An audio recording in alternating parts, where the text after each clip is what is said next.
Greetings everyone, Retro Zoltan here. I'm here with a very interesting mission today. This is the JJFUN CS6000. Now JJFUN is it's an interesting company. I've never heard of them before. This is actually a gift for Christmas, and I actually thought they were checks, but no, it is a handheld device.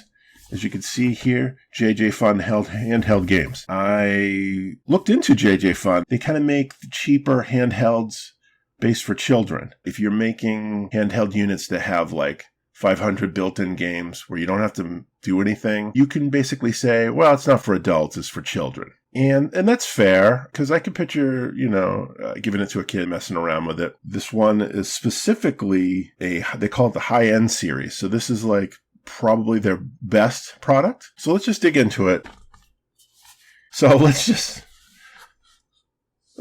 look at this for a moment. This blew my mind because that is a clock built into a handheld device. You can set it and let it go. I'm surprised it doesn't wind up, but I'm sure a lot of people are like, why? Why the hell would anyone want this? But, it's there. It's a feature, and they're proud of it. They're actually showing off about it, saying like, look, it's got a clock, whatever. And even more interesting, like right away, there's a compass, which, let's be fair, I don't think there's any handheld out there with a compass. Why would you need one? Why on earth? It's literally just like the gun in Christmas Story.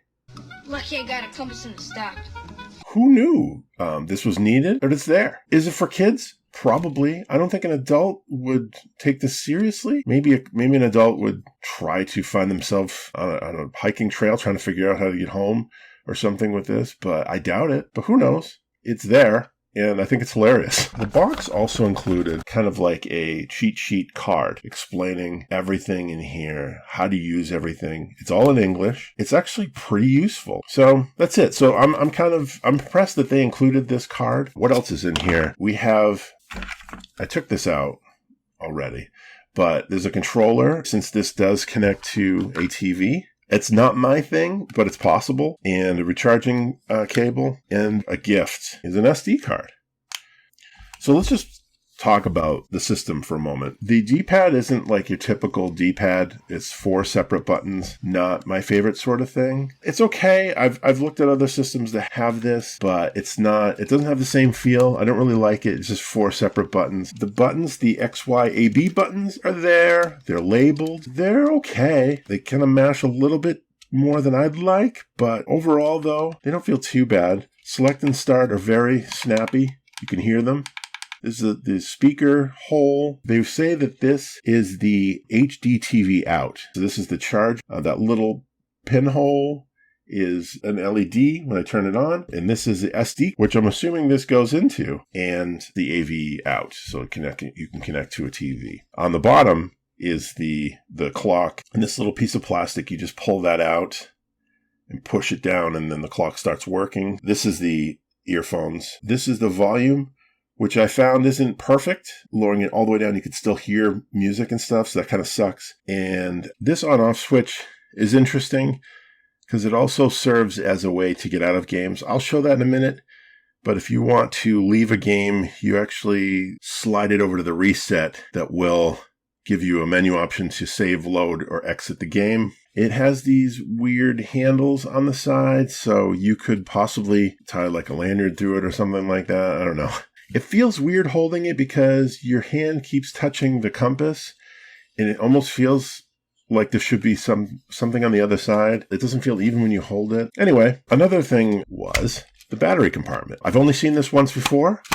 I've only seen this with the FC3000, where you have the option. You can use your own batteries, or you can use the battery that it comes with, which looks like an old Nokia battery. You can always buy batteries anywhere, and you won't need to recharge anything. If you're on a long trip and you happen to have this, if you're out in the woods with this compass, and if you realize you're lost, you can at least play a game to relax. And know what time it is. So that's it. I mean, that's it for the features. It also had these weird divots on top. I don't know. It's kind of like a guide. Put your fingers here, and it kind of keeps you from from grazing down to the clock, I suppose. So let's turn it on and see what's going on with this thing. So I'm already like disappointed when I see something like this. It's like, oh, 180 games built in. Okay. You know these games are going to be garbage. Mad Christmas? Okay. Technically a game. Every time you get some candy or something, the elf smiles. All right. Well, it's a game, but nothing great. And as I said earlier, if you want to get out of it, there's no key combination. You have to hit reset here where you can save, load, or quit. So this is like the limit of, and one thing I can't stand is when they put a noise in for this. I wish they just take that out. I wish companies would stop doing this. Stop with that noise. Anyway, so you can fish through here. These games are rough. And let's put in the gift. Goes in pretty easy. And this happens to me once in a while. Where I'll get that. I'll turn it off and turn it back on again. And then it's fine. Now, I did nothing. I didn't jiggle the SD card, nothing. It just decided to work on the second try. That bothers me, but overall, I'm pleased with what I'm seeing here. Now we have the option of an arcade game, Super Nintendo looks like, Mega Drive, Famicom, Game Boy Color, Game Gear, which is using a Dreamcast controller. Why? If we go in there, it's like, okay, now we're talking. So, and I've looked at the SD card, and I know that it's just a directory of games. So if I want to add my own, it came with some. These are the ones that it came with. This gift, I'm not disappointed by this. I hate the sound. There's no way to get rid of that sound. I hate, and like if I like turn down the volume down all the way, you could still hear it. Because you can add more games to it, it raises stock in this thing a little bit. It's a little weird that there's a clock. It's even weirder that there's a compass, but for the price, which I believe is around like $25, I think, even if you get it directly from China, I think it's even cheaper, but I think you can get it on Amazon for like $25. Let's do one that'll probably be the slowest. Let's try a Super Famicom game. It's running smooth. I'm not seeing anything weird here. Overall, it's not too bad. You're getting a lot of games here. I think it may be JJFUN's best product ever. I think it needs a little polish, but overall, I think they're headed in the right direction. I mean, I would remove the compass I would remove the compass and the clock. I think it would be taken more seriously as a contender for some fun gameplay. I mean, you can play all these games, and I think you can go up to 32 gig. You could probably fill this pretty good and play all the games and be delighted. Is it worth it? Yeah, I think it is. If you just want something basic, if only being able to get up to Super Nintendo is important to you, if like you don't care about anything else above that, why not?